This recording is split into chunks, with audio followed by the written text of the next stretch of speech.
dijaga gitu ya, sabar-sabar kek, dijaga apa istrinya gitu ya.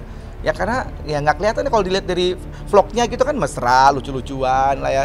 Ntar apa Lestinya yang kolokan sama Bilar gitu. Ya ternyata kalau ada sampai dilempar bola begini ya, ya kebangetan banget sih gitu loh. Ini sih udah parah banget ya, parah banget. Ya memang udah harus dilaporkan. KDRT itu sekecil apapun ya, memang awalnya mungkin boleh dibicarakan secara kekeluargaan. Mungkin kalau memang belum terlalu parah misalnya gitu. Tapi ya ini keputusan kembali lagi kepada pihak-pihak yang terkait ya. Kalau memang sedikit aja udah merasa bahwa ini KDRT, ya silahkan laporin ya. Cuman kalau memang biasanya ada suami istri yang merasa bahwa ya lebih baik ini dibicarakan dulu, mungkin ini bisa apa namanya belum lapor ke polisi, itu nggak usah ke sana segala, mending kita coba diselesaikan secara kekeluargaan kayak gitu kan juga ada ya. Cuman kalau memang udah kebangetan sih menurut aku ya sudah seharusnya dilaporin gitu. Dan ini apa ya keluarganya dari Lesti sih yang aku tahu ini memang yang nyuruh kan untuk Lesti melaporkan ini gitu. Ya, kita ketahui saudara kita L sudah melaporkan kasus yang dialaminya. Kemudian untuk yang disangkakan adalah orang terdekat, ya, adalah suaminya. Ya, untuk sementara kita tunggu saja, ya. Undangan sudah dilayangkan. Jadi untuk undangan kita jam 1, ya, jam 1. Mudah-mudahan keterangan yang diberikan jelas, memperjelas semua kasus yang sudah dilaporkan ke Polres Jakarta Selatan. Ya, kekerasan fisik dalam lingkup rumah tangga ya itu ada penjara selama maksimal 5 tahun ya kan. Apabila itu ayat 1 ya, 44 ayat 1. Di 44 ayat 2 Undang-Undang PKDRT itu ya, apabila korban itu mengalami jatuh sakit atau luka berat, itu ancaman hukumannya 10 tahun dengan denda sebesar 30 juta ya kan. Kalau dia mengakibatkan matinya korban ya kan, paling lama 15 tahun, terpaling dengan denda 45 juta rupiah. Jadi tergantung jenis perbuatannya. Tapi lingkupnya tetap KDRT. Kita meminta dulu keterangan bahwa yang diduga melakukan tindak pidana KDRT, ya, kita meminta dulu keterangan jelas, kemudian mengerucut ke barang bukti, fakta-fakta jelas, kemudian saksi-saksi jelas. Ya, jelas bisa ditahan. Jadi memang untuk membuktikan ada suatu delik tindak pidana itu diperlukan setidaknya ada 2 alat bukti ya. Alat bukti yang paling utama itu adalah saksi. Nah, saksi ini kadang-kadang ini yang sulit di di tindak pidana KDRT ya, karena biasanya itu dilakukan oleh anggota rumah tangga yang tentunya orang lain biasanya nggak banyak tahu ya, tidak tahu, bisa jadi terjadi hanya antara pelaku dan korban saja. Jadi artinya harus ada saksi. Kedua kan ada alat bukti surat. Nah, dalam hal ini visum masuk ke situ ya kan. Yang ketiga ya mungkin ada alat bukti petunjuk nanti yang dilihat persesuaian antara alat bukti satu dengan yang lain sehingga ada petunjuk ya, contohnya apabila ini sudah dilakukan terjadi berulang-ulang ya kan, dan bisa dibuktikan, contoh ya kan sang korban menyimpan bukti-bukti yang lama ya kan. Nah, habis itu mungkin ada keterangan saksi di auditu, jadi dia menceritakan kepada temannya, curhat kepada siapa, dan itu teman curhatnya itu bisa dijadikan saksi, tapi saksi yang di auditu ya tidak mendengar dan melihat langsung itu bisa dihargai keterangannya juga. Nah, ini akan dikombinasikan dengan nanti keterangan ahli ya, dengan keyakinan hakim itu sendiri. Jadi ada 5 alat bukti di situ. Jadi kombinasi dari berbagai alat bukti itu ya kan, cukup hanya 2 alat bukti yang bisa dihadirkan oleh penyidik, dan itu akan dikemukakan atau dihadirkan oleh jaksa penuntut umum di persidangan, maka itu sudah cukup untuk menjadikan seorang itu nantinya bersalah melakukan tindak pidana KDRT. Nah, tinggal dilihat Nah, pasal mana yang cocok, pasal mana yang tepat terhadap pelaku ini?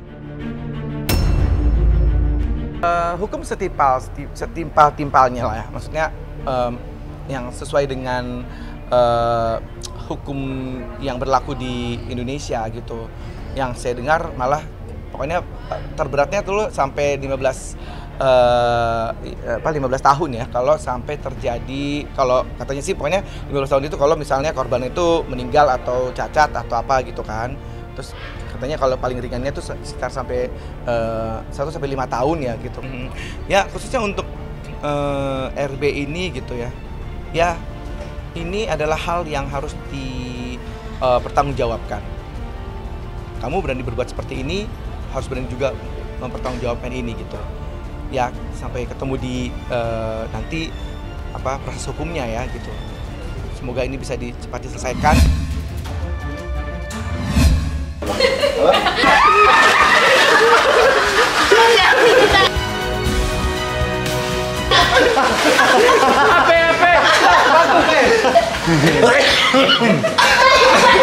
Dede nih.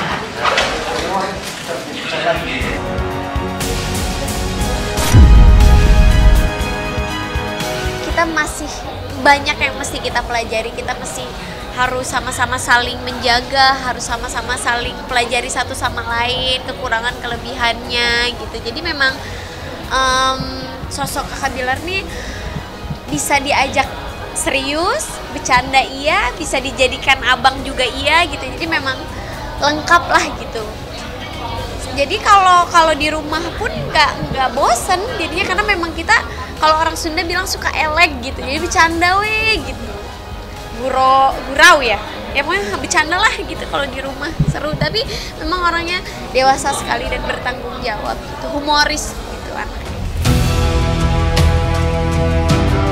2. Bilar sering gigit punggung Lesti hingga Lesti meringis kesakitan.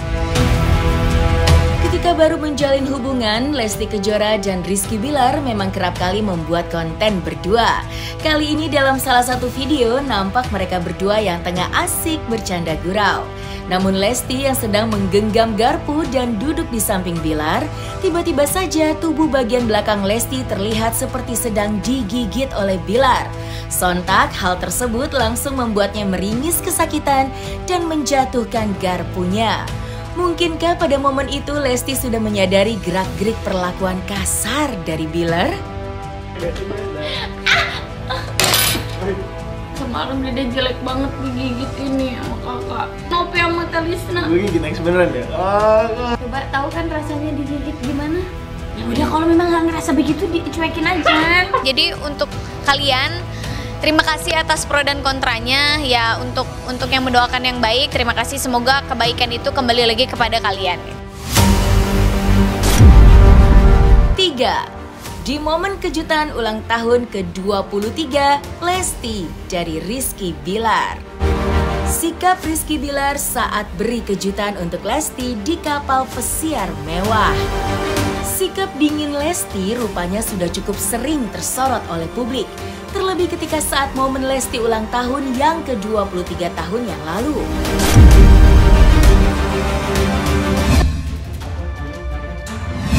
T. Ketika Lesti dan Bilar menjadi Leslar dan sekarang jadi Leslar Entertainment itu menjadi dua kekuatan yang luar biasa bersatu.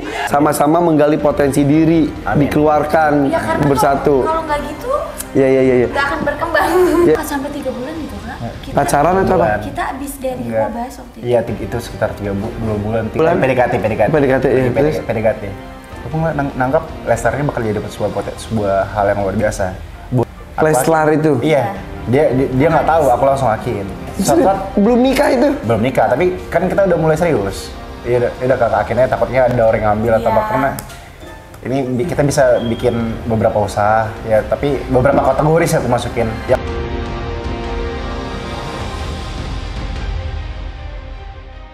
Itu dan ternyata alhamdulillah orang-orang suka.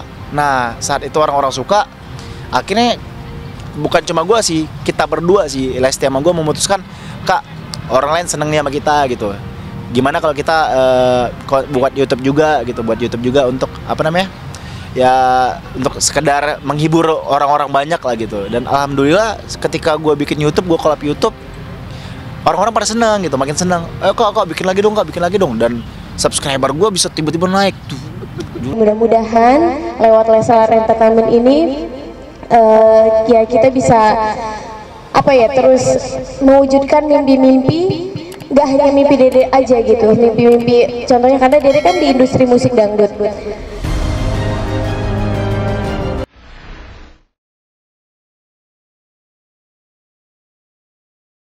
Jadi jangan lupa untuk subscribe Cumi Cumi, ditekan ya tombol lonceng merahnya.